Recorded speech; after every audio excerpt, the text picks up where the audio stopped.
বর এনেছিল সুন্দরবনের কাঁকড়া। আর এই কাঁকড়াটা দেখে আমার ছেলে ভীষণ মজা পেয়েছিল। তো এদিকে বর কাটার তোড়জোড়ে লেগে পড়েছে। আর বাড়িতে মাছ হোক, মাংস হোক, যেকোনো জিনিস কাটার জন্য কিন্তু বরই রেডি।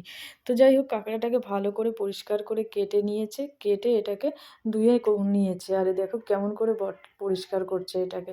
তো কেটে নেওয়ার পর এদিকে কিছু মশলাও নিয়ে নেওয়া হয়েছে। আদা বাটা, রসুন বাটা, কাঁচা লঙ্কা, পেঁয়াজ কুচি, টমেটো কুচি আর অনেকটা ধনেপাতা।